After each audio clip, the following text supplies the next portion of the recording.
నమస్తే, welcome to iDream. నేను మీ మాధురి. ప్రస్తుతం వైఫ్ అండ్ హస్బెండ్ ఇద్దరూ కూడాను ఉద్యోగాలకు వెళ్ళిపోతున్నారు. ఊర్లు వదిలేసి వచ్చి పట్టణాల్లో స్థిరపడిపోయి ఉద్యోగాలు చేసుకుంటూ మేము మేటి అని చెప్పుకుంటున్నారు. కాకపోతే వాళ్ళు నాటిన చిన్న చిన్న మొక్కలు పాపం ఎటూ తెలియని పరిస్థితుల్లో వాళ్ళు ఎలా పెరుగుతున్నామో, ఎలా మేమున్నామో అని వాళ్ళకే అర్థం కాని స్థితిలో ఎక్కడున్నామో తెలియక కొంతమంది ఇప్పటికీ కూడా వాళ్ళ ఎవరైతే చుట్టాలు ఉంటారో వీళ్ళేంటి అని కూడా తెలియని సిచ్యువేషన్లో కొంతమంది పిల్లలు ఇప్పుడు ఉన్నారు. అసలు దీనికి కారణం ఏంటి, అసలు ఎందుకు ఇలా జరుగుతోంది, ఇవన్నీ డీటెయిల్గా చెప్పడానికి మనతో పాటు ఉన్నారు చేబ్రోలు శశిబాల గారు. ఆమెను అడిగి డీటెయిల్గా తెలుసుకుందాం. నమస్తే అమ్మా.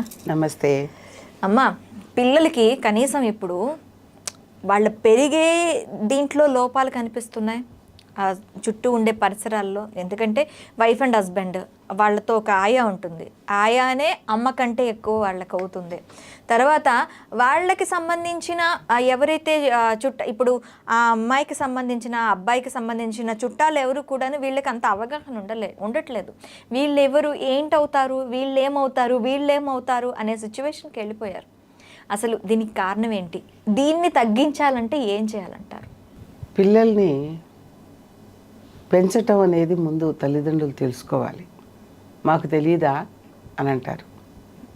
నిజంగా తెలియదనే అంటారు నేను. అంటారు, కానీ ఎంతమంది పిల్లల్ని చిన్న వయసు నుంచి ఆప్యాయతతో ప్రేమతో మీరు కంటేనేగా వచ్చారు. పిల్లల్ని పెంచడం అంటే ఇప్పుడున్న సొసైటీలో, ఇప్పుడున్న సమాజంలో ఏంటి అంటే టైంకి వాళ్ళకి ఫారెక్స్ తినిపిస్తున్నామా, టైంకి వాళ్ళకి డైపర్ మార్చామా, ఇది పిల్లల్ని పెంచడం అంటే. ఇది పిల్లల్ని పెంచడం అంటారా? అది కూడా ఎక్కడ చేస్తున్నారు? ఆయాలేగా చేస్తున్నారు. నేను ఒక చిన్న కవిత చెప్తా. ఆలు మగలైన కూడా ఫోనులోనే మాటలంట, ఊసులాడుకోరంట, కలిసి బువ్వ తినరంట, బిడ్డల నేపొద్దు ఆయమ్మల సాకరంట, వారంలో ఒక తూరే అమ్మ అయ్యల నేస్తమంట. దీని అర్థం ఏంటంటే ఎంతసేపటికి పుట్టంగానే ఆయాలకు అప్పచెప్పేస్తున్నారు. పోనీ మీ ఇవాళ ఉన్న పరిస్థితులను బట్టి మగవాడు ఆడది కలిసి సంపాదిస్తేనే ఈ రోజుల్లో బతకగలుగుతారు. ఎందుకంటే ఇప్పుడు ఉన్న కాలమాన పరిస్థితుల్లో ఉన్న ఆ ధరల్ని వీటి అందుకోవాలంటే ఇద్దరు కలిసి కష్టపడాల్సిందే, ఒక్కళ్ళకి రావు. ఓకే, సంపాదించుకోండి, చదువుకున్నారు, మీ చదువుని సద్వినియోగం చేసుకోవాలి. కానీ ఉన్న కాసేపు పిల్లలతో దగ్గర కూర్చొని కబుర్లు చెప్పి చక్కగా తినిపించే తల్లిదండ్రులు ఎంతమంది ఉన్నారు? నిద్ర వస్తుందంటే వాడి మొహాన ఒక సెల్లో ల్యాప్టాపో టీవీనో పెట్టేస్తారు, వాళ్ళకి అది ఇచ్చేసి ఊరుకుంటున్నారు, నిద్రపుచ్చుతున్నారు. హాయిగా లాలిపాట పాడే తల్లిదండ్రులు ఎంతమంది ఉన్నారు? లాలిపాట అంటే అక్కడ బిడ్డని దగ్గరికి తీసుకొని హత్తుకొని ఆ పాట పాడుతూ ఉంటే అమ్మకు ట్యూన్ అవుతారు బిడ్డలు. 100కి 90 పాళ్ళు లాలిపాటలు పడేది తల్లులే. ఎంతమంది ఉన్నారమ్మా ఇప్పుడు? ఏదో ఒకటి కలిపేయటం, రే నీకోసం ఇదేసాను అదేసాను, అన్నీ కాస్ట్లీ ఐటమ్స్. కానీ దాన్ని ప్రేమతో స్పూన్ ఒకటి ఇస్తా ప్రేమతో దగ్గర కూర్చొని అది నోట్లో పెడుతుంటే ఆ చేతి నుండి వెళ్ళేది కూడా అమృతప్రాయం అవ్వదా? ఎంతమంది చేస్తున్నారు? ఆయమ్మలు ఓకే, అవసరానికి కావాలి, కానీ ఆయమ్మలు ఎంతవరకు? మిమ్మల్నే మర్చిపోయే స్థితి వాళ్ళు. చాలా మంది ఆయమ్మలు చేసేది ఏంటి అంటే ఆ పిల్లలకు పెడుతున్నారో లేదో తెలియదు, కానీ అంటే 2 years బిలో పిల్లలకి చేసే వాళ్ళకి, అంటే 2.5 years వచ్చేసరికి వాళ్ళకి ప్లే స్కూల్ అవి అలవాటు చేస్తున్నారు. అసలు ఏమీ తెలియని పని. ఆ బిఫోర్ 2.5 years వాళ్ళు ఎలా అంటే కొడుతున్నారమ్మా. సీసీ కెమెరాలో చాలా బయటపడ్డాయి, చాలా జరుగుతున్నాయి. కొడుతున్నారు, వాళ్ళ కోసం కేటాయించిన వీళ్ళు తినేసి బతుకుతున్నారు. పిల్లల మొహాన వాళ్ళు తింటారా సరే, తినకపోతే వదిలేసి వీళ్ళ పొట్టలు నింపుకుంటున్నారు. ఇంకొకటి ఎందుకంటే దే ఆర్ ఫర్ మనీ. ఇంకొకటి ఏంటంటే లాస్ట్ ఒక 6 months 1 year బ్యాక్ చూశాను నేను. పాపం ప్లే స్కూల్లో వేసేస్తున్నారు. వాళ్ళకి ఎప్పుడూ వాళ్ళ ఆటోనో వాళ్ళ వ్యానో వచ్చి వాళ్ళని పికప్ చేసుకుంటుంది. అంతవరకు వాళ్ళ ఒక రూమ్లో క్లోజ్డ్ రూమ్లో పెట్టేస్తున్నారు. వాడిని తీసుకొని వెళ్ళి పెట్టుకుంటే వాడిని ఎవరు వస్తే వాళ్ళని జైల్లో ఖైదీలు ఉంటారు చూడండి, అట్లా వాళ్ళని తీసుకుంటున్నారు. ఇంతలో ఒకడికి ఇరిటేషన్ వచ్చింది, దబ్బా దబ్బా దబ్బా పక్కన పిల్లోడిని బాగుతున్నాడమ్మా. వాడి ఏజ్ 3 years, 3 to 4 years. వాడిలో క్రూరత్వం, కోపం, అసహనం. దాని ఆ కారణం ఏజ్లో. ఏంటంటమ్మా? ప్రేమ లోపించటం, తల్లిదండ్రుల బిహేవియర్. 24 గంటలు పిల్లలు ఎదురుగా తల్లిదండ్రులు పోట్లాడుకుంటూ ఉంటే ఆ ప్రేమ ఎక్కడి నుంచి కనపడుతుంది? కళ్ళు తెరిచింది మొదలుకొని లోకాన్ని చూసే బిడ్డ చుట్టూ ఉన్న వాతావరణం చూస్తాడు. తన మొదటి గురువులైన తల్లిని తండ్రిని చూస్తాడు. తర్వాతే స్కూలింగు, టీచర్లు, ఇవన్నీ. వాళ్ళు చిన్నప్పటి నుంచి చూసినంతసేపు కూడా వాళ్ళకి బై బై అని అరుచుకోవటం కనపడుతుంది. దానివల్ల ఏమవుతుందంటే బిడ్డ ఇదే కరెక్టేమో అని అది నేర్చుకుంటారు, చూసి నేర్చుకుంటారు. అందువల్ల వాళ్ళకి కోపం వస్తే ఇలా చేయాలని ఇక్కడికి వచ్చి ప్లే స్కూల్లో కూడా వాళ్ళు అది చూపిస్తారు. ప్రతి దాని ప్రభావం ఖచ్చితంగా ఆ తల్లిదండ్రుల దగ్గర వాళ్ళ ప్రవర్తన ప్రభావం వీళ్ళ మీద ఉంటుందమ్మా ఖచ్చితంగా. ఇందాక కూడా చెప్పాను కదా నేను, పిల్లల్ని దగ్గరే తీసుకుంది 3T అంటారు: టైం, టచ్, టాక్. తల్లిదండ్రులు ఎంత సంపాదించినా ఎవరి కోసం సంపాదిస్తున్నారు? మా వాడికి ఇన్ని కోట్లు మేము ఇచ్చామని అంటున్నారు, కానీ అసలు ఇవ్వాల్సింది వాళ్ళు ఇచ్చారా? వాళ్ళు పెరుగుతున్నారు, వాళ్ళు పెద్ద అయ్యే కొద్దీ ఇప్పుడు వీళ్ళు ఏం చేస్తున్నారు? వీళ్ళు కూడా డబ్బులు సంపాదన మరిగిపోయి కోట్లు సంపాదిస్తున్నారు. పెద్ద పెద్ద విల్లాస్ తీసుకుంటున్నారు, పైన 2 గదులు, కింద 2 గదులు, ఇంకా వాళ్ళు ఎవరి గదుల్లో వాళ్ళు ఉంటున్నారు. వాళ్ళు ఆ గదుల్లో వాళ్ళు ఏం చేస్తున్నారు, ఏం చూస్తున్నారు, ఎంతమంది తల్లిదండ్రులకి తెలుసమ్మా? చెప్పండి.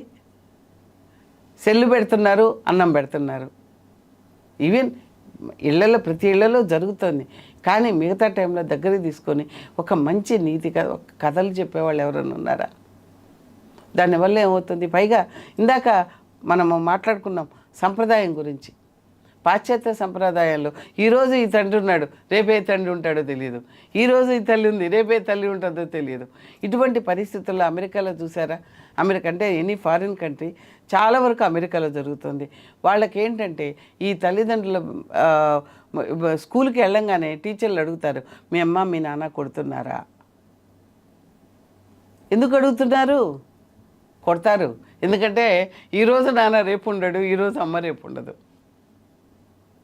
అందువల్ల ఏంటంటే ఆ ఆప్యాయత ఇవన్నీ లోపించటం వల్ల వాళ్ళు మానసికంగా క్రూరంగా తయారవుతున్నారు. ఆ కసి ఎక్కడ తీర్చుకోవాలి? స్కూల్లో ఉంటే పిల్లల మీద. పెద్ద అయ్యే కొద్దీ అది ఎట్లానే పెరిగిపోతుంది. పెరిగిపోయి ఈ మధ్య చాలా వింటున్నాం కదా, బయటకు వచ్చేసి గన్తో షూటింగ్ చేసేయటం, ఇవన్నీ ఎందుకు జరుగుతున్నాయి? ఎక్కడి నుంచి వచ్చింది వాళ్ళకి ఆ మెంటాలిటీ? భగవంతుడు అలా పుట్టించలేదే. పెరిగిన వాతావరణం, పెరిగిన పరిసరాలు, ఎవరితో ఉంటున్నారు అనేది, ఎలా పెరిగారు అన్నది, అన్ని కారణాలే. ఓకే. ఇది అర్థం చేసుకోకుండా ఫారిన్ అంటారు, పాశ్చాత్య నాగరికత అంటారు, వెస్ట్రన్ కల్చర్ అంటారు. దీన్ని సరే, వెస్ట్రన్ కల్చర్లో వెస్ట్రన్స్ మరి సిన్సియారిటీ ఉంటుంది, పంక్చువాలిటీ ఉంటుంది, హానెస్టీ ఉంటుంది. ఆ 3 మనలో ఉన్నాయా?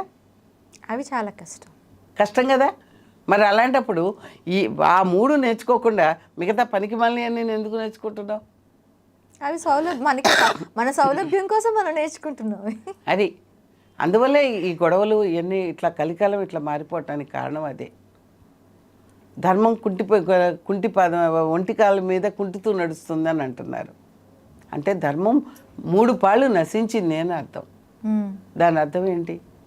ముందు ఎక్కడో కాదు, ముందు నిన్ను నువ్వు చూసుకో, నీలోకి నువ్వు చూసుకో. అప్పుడు నీ మీద నీకు అండర్స్టాండింగ్ ఏర్పడితే పక్క వాళ్ళతో ఎలా బిహేవ్ చేయాలనేది తెలుస్తుంది. మా అమ్మ చిన్నప్పుడు చెప్పేది, ఒక మనిషిని ఒక మాట అనేటప్పుడు ఇదే మాట నన్నంటే నేను ఎలా ఎఫెండ్ అవుతాను అనేది ఎప్పుడైతే అర్థం చేసుకుంటారో అంత ఈజీగా ఎదుటి మనిషిని లోపాలు ఎంచరు అనేది. ఎస్, అది ఓల్డ్ వర్డ్ అయినా గోల్డెన్ వర్డ్ అది. అవును. అంతేకాదు మన పిల్లల్ని కూడా వీళ్ళ అమ్మ, వీళ్ళ నాన్న, వీళ్ళు తాతయ్య, అమ్మమ్మ ఎక్కడి నుంచి వస్తుంది? మనం పోయి 6 నెలలు అక్కడ ఉండాలి, మళ్ళీ 6 నెలలు వచ్చేటప్పటికి వీళ్ళని మర్చిపోతారు, కొత్త వాళ్ళని అలవాటు పడతారు. ఆ ప్రేమలు ఎక్కడి నుంచి వస్తాయి? ఇంటికి రాగానే తాతయ్య అమ్మమ్మ కథలు చెప్తారు, చెప్పే అమ్మమ్మలు ఉంటారు, తాతయ్యలు ఉంటారు. మళ్ళీ 6 నెలల వంగానే అక్కడ ఉండకూడదు కదా, వచ్చేస్తాం కదా, వెంటనే వీళ్ళకి ఇంకో మనుషులు వస్తారు, వాళ్ళు ఏదో చెప్తారు. ఇది కూడా కలగూర గంప, మిక్స్డ్ వెజిటేబుల్ బిర్యానీ. బిర్యానీ అంటే టేస్ట్ ఉంటుంది, దీని ఏంటంటే మొత్తం కలిపి మటాష్ చేసేసి ఏదో ఫీడ్ చేసేద్దామని చూస్తారు. దానివల్ల చిన్న పిల్లల భవిష్యత్తు ఎంత నాశనం అవుతుంది. ఆ ఏజ్లోనే వాళ్ళకి ఒక పురుగు అనేది నాటుకుపోతుంది మైండ్లో. వాళ్ళకి తర్వాత ఏంటి అనేది, ఏది మంచి ఏది చెడు అనేది కూడా అర్థం చేసుకోలేని సిచ్యువేషన్స్లో ఉంటున్నారు వాళ్ళు. అసలు మంచి ఏంటో చెడు నిజంగా తెలిస్తే కదా వాళ్ళు అంటానికి, పెద్దవాళ్ళకే తెలియదు. అరే మీ అమ్మ ఇలా చేస్తోంది, మీ అమ్మ మాట వినవకు, ఇక్కడి నుంచే స్టార్ట్ అవుతుంది. వెంటనే వాడికి చాక్లెట్ ఇవ్వటం, వాడికి ఇష్టం ఎందుకు కొనియటం. ఓహో మేము ఇలా ప్రవర్తిస్తే వాళ్ళకి తగ్గట్లుగా ఉంటే, అంటే కన్నింగ్ నేచర్ అక్కడే మొదలవుతుంది. వీళ్ళ పిల్లల్ని కంటున్నారు కానీ వాళ్ళ భవిష్యత్తును కనట్లేదు, వాళ్ళ భవిష్యత్తు కోసం మంచి ఆలోచనలు చేయట్లేదు. మేము ₹1,00,00,000 ఇచ్చామండి, మేము పలానా స్కూల్లో జరిపిస్తున్నాం, అది గొప్ప అనుకుంటున్నారు. స్ట్రీట్ లైట్ కింద చదువుకున్న అబ్రహాం లింకన్ గొప్పడు కాలేదా? మరి మన అబ్దుల్ కలాం గారు గొప్పవాళ్ళు కాలేదా? వీళ్ళందరూ ఎలా గొప్పవాళ్ళు అయ్యారు? కాబట్టి అక్కడ పిల్లల్లో ముందు సరైన రీతిలో పెరిగినప్పుడు, ప్రేమ అభిమానాలతో పెరిగినప్పుడు, అండర్స్టాండింగ్తో పెరిగినప్పుడు వాళ్ళు గొప్పవాళ్ళు అవుతారు. అంతేగాని కోట్లతో కాదు. We have to give values to the children but not the valuables. అది ప్రతి తల్లిదండ్రులు గుర్తుంచుకోవాలి, ప్రతి పెద్దలు కూడా గుర్తుంచుకోవాలి. కోర్స్ ఉమ్మడి కుటుంబాలు అనేవి తగ్గిపోయినాయి కానీ అసలు లేకుండా పోలేదు. ఎక్కడో తాత నానమ్మ, అది ఇంకెవరైనా పెద్దవాళ్ళు, వాళ్ళకి కావాల్సిన వాటిని ఏదో నెరవేర్చుకోవడానికి పిల్లలతో లాలూచిబడి వాళ్ళకి బ్యాడ్ హ్యాబిట్స్ అనేది నేర్పిస్తుంటారు. ఆవు చేలో మేలిస్తే దూడ గట్టును మేస్తుందా అంటారు. ఆవు చేలో పడి అందరిది నాశనం చేస్తుంటే అదే అలవాటు పిల్లలకి వస్తుంది. ఇట్లా చిన్నపిల్లలు వాళ్ళు రకరకాలుగా తయారవటానికి కారణం తల్లిదండ్రులు, పెద్దలు, ఇంటి వాతావరణం. పిల్లలు ఎక్కడైనా చదవని, ఏం చదువుతున్నారు అనేది ఒకసారి చూసుకోవాలి. నా వరకు నేను అలానే చూసుకున్నాను. తెల్లవారుజాము 3 దాకా పాప మేల్కొని చదువుతూ ఉంటే ఏం చేస్తుందని మధ్య మధ్యలో పోయి చూసుకునేదాన్ని. టేబుల్ మీద వాలిపోయి నిద్రపోతూ ఉంటే అయ్యో పాపం కాసేపైనా పడుకొని లైట్ ఆపితే, అమ్మా నువ్వు ఎందుకమ్మా లైట్ అయిపోయావు, ఇంకాస్త చదువుకోవాలి. బాబు ఏం చేస్తుంటే వాడు చదువుకుంటుంటే పక్కనే కూర్చొని నేనేదో ఆడుకుంటానో బొమ్మలు వేసుకుంటానో, అంటే నా అలవాట్లు ఏదైనా చదువుకుంటానో ఉండేదాన్ని. అందుకే నేను మంచి రైటర్ని కాగలిగా. నా భర్త కూడా అంతే.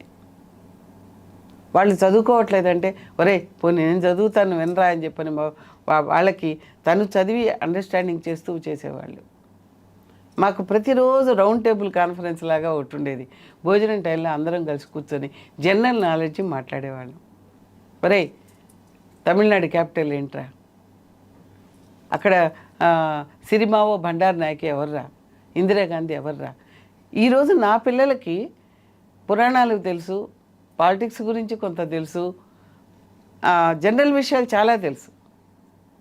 నేను గర్వంగా చెప్తాను మా బ్రాటప్ అట్లాంటిదని. అందువల్ల మా పిల్లలు మమ్మల్ని అత్యమితంగా ప్రేమిస్తారు.